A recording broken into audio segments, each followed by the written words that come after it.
आपका स्वागत है पैरासोनल बायोलॉजी स्टडी पॉइंट में। तो आज मैं आपको बताने वाला हूँ कुलाम्स लॉ के बारे में। कुलाम्स लॉ होता क्या है, तो फोकस के ध्यान समझिए। कुलाम्स लॉ है क्या वो समझते हैं। कुलाम मतलब आवेश, एक ऐसा नियम जो किसके लिए बनाया गया था, आवेश के लिए, मतलब कुलाम्स लॉ।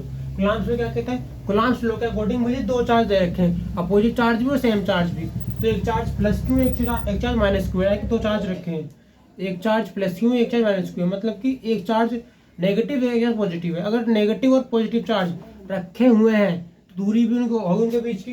तो जब दो चार्ज रखे हुए हैं तो दो चार्ज कहाँ रखे हैं, आर दूरी पर रखे हुए हैं, ठीक है। दो चार्ज रखे हैं आर दूरी पे। अगर दो चार्ज आर दूरी पर रखे हैं तो उनको क्या काम करोगे, फोर्स मतलब बल। क्योंकि सिंपल सी बात, हम क्या पढ़ रहे हैं, हम पढ़ रहे हैं इलेक्ट्रोस्टैटिक, यानी कि इलेक्ट्रोस्टैटिक फोर्स के बारे में। तो फोर्स में तो एफ काम करता है ये। तो हम क्या बोलेंगे, हमने दो आवेश रखे पॉजिटिव और नेगेटिव, और पॉजिटिव और नेगेटिव आवेश के बीच में क्या काम कर रहा है, एफ। एफ क्या कर रहा है, उन चार्ज को क्या कर रहा है, पास लाने की कोशिश करने की, अट्रैक्शन करने की कोशिश कर रहा है, ठीक है। और इसमें बीच की दूरी आर है। तो अगर मैं ये बोलूं, in according to Coulomb's law, distance between two charge, Coulomb's law के अनुसार जो दो चार्ज के बीच की दूरी होती है, वो दो चार्ज के बीच की दूरी उन आवेशों के, आवेश दो जो आवेश रखे उनके आवेश के गुणनफल के, यानी कि उनके आवेश के मल्टीप्लीकेशन के प्रोपोर्शनल होती है, यानी कि समानुपाती होती है। पर अगर मैं कहूं दूरी की, तो distance between two charge is anti proportional, मतलब डिस्टेंस बिटवीन टू चार्ज क्या होता है, एंटी प्रोपोर्शनल, यानी कि अपोजिट होता है किसके, दूरी के, ठीक है।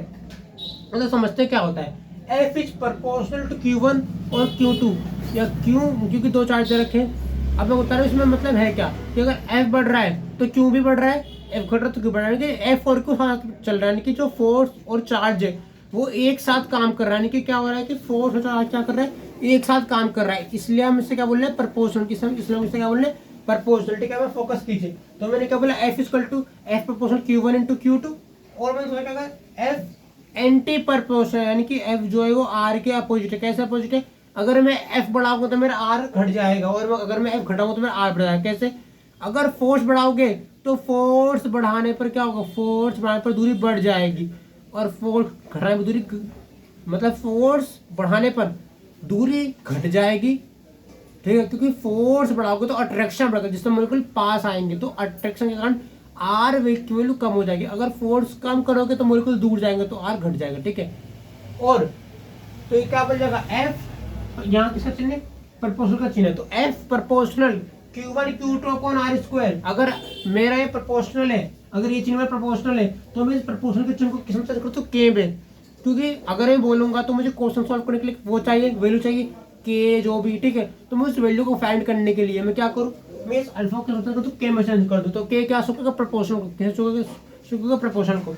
अगर मैं अल्फा को के इक्वल करता हूँ तो मैं ऐसे कहा लिख दूंगा, एफ इक्वल टू के Q2 अपॉन आर स्क्वायर, यानी कि दो चार्ज है तो क्या हो जाएगा, जो मैंने फोर्स लगाई है, जो मैंने इलेक्ट्रिक फोर्स लगाई है, इलेक्ट्रोस्टैटिक फोर्स हमेशा, इलेक्ट्रोस्टैटिक फोर्स हमेशा दो आवेशों पे लगने वाले जो बल है, जो फोर्स है, वो आवेश और दूरी का अनुपात होता है, यानी कि कितना आवेश और कितना दूरी पर लगाया जा रहा है उसका अनुपात है, ठीक है। तो मैंने क्या लिखा, एफ इक्वल टू के Q1 Q2 upon R square, और दूसरा क्या निकला, F equal to K Q square upon R square. दो मुझे फॉर्मूले मिले, और के की वैल्यू मैंने 9 इंटू 10 की पावर 9। तो ये आपको कुलाम्स लॉ कहता है, समझ गए। तो कुलाम्स लॉ बहुत ही अच्छी तरीके से एक्सप्लेन किया कुलाम्स लॉ, ठीक है। सर क्या दिक्कत है इसमें, कोई दिक्कत नहीं है। अगर एफ और आर का मैं एक बताता हूँ एग्जाम्पल। सपोज कीजिए एफ आपका घर है, एफ मैंने क्या माना घर, और आर मैंने क्या माना बैंक। एफ मैंने माना घर, यानी कि आपका हाउस, घर मान लिया, आर क्या मान लिया, बैंक। चलो एग्जाम्पल लेते हैं, कैसे बढ़ा कैसे घटेगा। एफ मेरा घर है और आर आपका बैंक है, ठीक है। चलिए समझते हैं, मैं बैंक से, मतलब मैं घर से पैसा निकला बैंक को देने के लिए, मैं घर से पैसे लेके निकला किसको देने के लिए, बैंक को देने के लिए। अब मैंने एफ से, यानी कि एफ मतलब घर, मैं निकला घर से किसको पैसे देने, बैंक को। तो क्या हुआ, अगर मैं एफ से आर की तरफ जाऊंगा तो मैं एफ से आर, यानी आर को पैसा दूंगा, यानी कि बैंक को पैसा दूंगा। अब पैसा मिला बैंक को पैसा मिल गया। जब बैंक को पैसा मिलेगा तो पैसा मिलने क्या होगा, सिंपल सी बात है, बैंक बढ़ेगा, मैं घटूंगा। तो क्या हुआ कि मेरी फोर्स घटी, यानी कि मेरा घर का पैसा घटा और बैंक का पैसा बढ़ा। अगर मैं आर से पैसे ले लूँ तो क्या होगा, आर का पैसा कम हो जाएगा, मेरा पैसा बढ़ जाएगा, यानी कि आर का पैसा घटेगा, यानी कि बैंक घटेगा तो मेरा घर बढ़ेगा। तो जब इतना डीप बड़े प्यारा सा कुलाम्स लॉ है आपका, मतलब आप समझो तो कितना इजी तरीके से बताएगा कि कुलाम्स लॉ एक सिंपल भाषा में आपसे कहता है कि अगर आप कोई भी दो चार्ज रखते हो, चाहे पॉजिटिव और negative positive positive positive, same charge opposite charge, मतलब क्योंकि हमें अट्रैक्शन करना है और अट्रैक्शन करने के लिए अपोजिट चार्ज रखना पड़ता है, तो मैं रख दूँ दो अपोजिट चार्ज दो सिरे पे और उन्हें चार्ज करने की कोशिश करूँ, तो उनके बीच लगने वाली जो आवेश है वो बल के साथ काम करेगा, यानी कि बल बढ़ाने पे आवेश बढ़ेगा, ठीक है, और आवेश बढ़ाने पे बल बढ़ेगा। दूरी की बात करूँ तो दूरी F बढ़ने पे R घटेगी, क्योंकि F बढ़ाऊंगा तो अट्रैक्शन बढ़ेगा, वो पास आएंगे, डिस्टेंस कम हो जाएगी। अगर F कम करूंगा तो मेरी F की वैल्यू कम हो जाएगी, कि अट्रैक्शन कम होकर दूर जाएंगे। तो F मेरा बैंक है, R मेरा घर है। मैं बैंक से पैसे, मैं घर से पैसे निकला बैंक को देने के लिए, तो मेरा घर घटा बैंक बढ़ा। मैं बैंक से पैसे घर को देने तो बैंक घटेगा और घर बढ़ेगा, समझ रहे हो। और जब इन्हें साथ साथ करूंगा तो मुझे मिलेगा F प्रोपोर्शनल Q1 2 अपन R स्क्वायर, जहाँ मेरा प्रोपोर्शनल का जो K। अब K की वैल्यू मुझे मिलेगी जिससे मैं क्या सुनूंगा, न्यूमेरिकल। मैंने K लिया, K क्या है, K मेरा काम कर रहा है न्यूमेरिकल के लिए। अगर मैं K को अल्फा के इक्वल कर रहा हूँ तो K को अल्फा के इक्वल करने का मतलब देखिए अल्फा इक्वल टू K, यानी कि K Q अपन R स्क्वायर, यानी कि K Q square upon R square, जहाँ K की वैल्यू कहते हैं 9 × 10⁹ ये मेरा कूलॉम का नियम, जिसमें दो आवेश है, बीच में बल है और दूरी R है। F बढ़ाओगे R बढ़ रहा है, F घटाओगे F बढ़ाओगे क्यों घट रहा है, F घटाओगे क्यों घट रहा है, F बढ़ाओगे R घट रहा है और F घटाओगे तो R बढ़ रहा है, बस। और दोनों को मिला दो और फॉर्मूला बन जाएगा F = K Q square upon R square, ठीक है।